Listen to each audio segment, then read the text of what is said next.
Beginning with the second topic, self efficacy. Self efficacy किस चीज़ के बारे में बात करता है? सेल्फ एफिकेसी कहता है the extent to which a person believes that the outcomes are in his control और in the control of the luck. अब पहले हम लक के बारे में बात कर लेते हैं। Very commonly appeared thing, we all do that. So as students we procrastinate a lot, है ना। तो next day if we have our examination and we are not prepared for it, this is a very common line that we सब भगवान के भरोसे है, right. तो खुद किसी चीज़ के लिए अकाउंटेबल ना होना, रिस्पॉन्सिबल ना होना, वो होता है लो सेल्फ एस्टीम के science, right. High self esteem कब होगी? when I have this particular goal, okay, taking the same example, I have exam tomorrow and even if I'm not prepared for it, but at least I'm studying, right? In that moment whatever I can do, I'll do everything in my power to make that possible. तो इसमें मेरी high self efficacy होगी। High self efficacy इसीलिए होगी because I am here being accountable to myself that everything that I am doing, the product that I'll get, the outcome is the response or reaction of whatever I am doing or I have done in the past, right?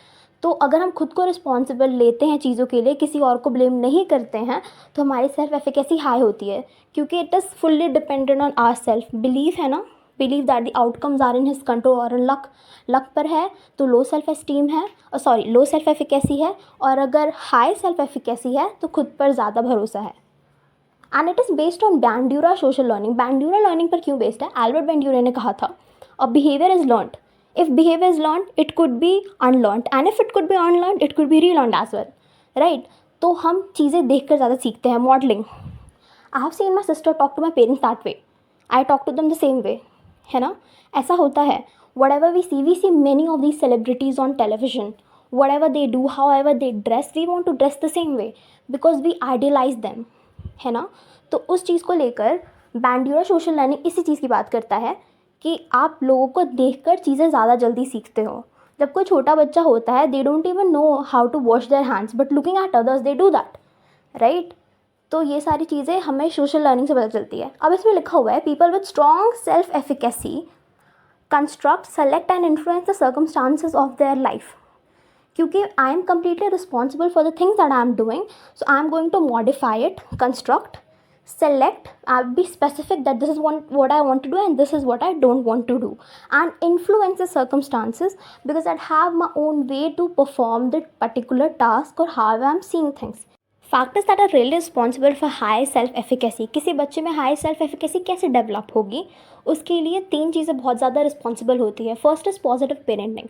Bye positive parenting what I mean here is that, see जो मैंने self esteem में बात करी थी वो और self efficacy वाली बात दोनों सेम है। पॉजिटिव पेरेंटिंग में होगा कि आप बच्चे को independence, at least give them freedom of expression, right. Don't hinder, don't objectify, stop criticising. तो ये सारी चीज़ें जो होती है ये एक बच्चे को anyway they are going to make them into a better individual, है ना। और सेकेंड चीज़ जो आती है वो होती है society, the way society views a child. ये बच्चा कितना अच्छे से बात करता है, सबको नमस्ते बोलता है, एट्सेट्रा एट्सेट्रा, तो सोसाइटी के नॉर्म्स के अकॉर्डिंग अगर कोई चल रहा है that is any way a good person, है ना। और the very third thing is positive experience. If including all of these 2 things, positive parenting और सोसाइटी के जो नोशन है उसके बारे में बात करके हमारे एक्सपीरियंस बहुत पॉजिटिव है, तो सेल्फ एफिकेसी ऑटोमेटिकली हाई होगी। The situation that I have faced earlier, जिनको मैंने एज अ चैलेंज देखा था और मेरी सेल्फ एफिकेसी हाई थी, तो मैंने उसको अचीव भी करा। अगर नहीं भी करा then I accepted my failure and I am holding myself responsible for it, not the other person, right. तो अगर ये सारी चीज़ें होती है तो सेल्फ एफिकेसी ऑटोमेटिकली हाई हो जाती है। और लो होगी क्योंकि मैं तो उस टास्क को परफॉर्म ही नहीं करना चाहती, it's literally out of my league, I have never seen and witness anything like that, ये तो बहुत चैलेंजिंग सिचुएशन है, आई वुड अवॉइड। तो लो सेल्फ एफिकेसी ऐसी आती है। अभी self esteem and self efficacy ये 2 ऐसी टर्म हैं which are completely and widely different, but don't just mix them up, right. बहुत कंफ्यूजिंग भी होता है। तो सेल्फ एस्टीम होता है वो सेल्फ वर्थनेस के बारे में बात करता है, values and judgement that I hold about myself. जो सेल्फ एफिकेसी होती है वो बताता है I will and I can, if I would be able to do that और नॉट। तो ये हमारे कंट्रोल और पावर ऑफ द आउटकम के बारे में बात करता है सेल्फ एफिकेसी, और सेल्फ एस्टीम हमारी वर्थनेस के बारे में बात करता है, और दोनों खुद के बिलीफ सिस्टम से ही जुड़े हुए हैं।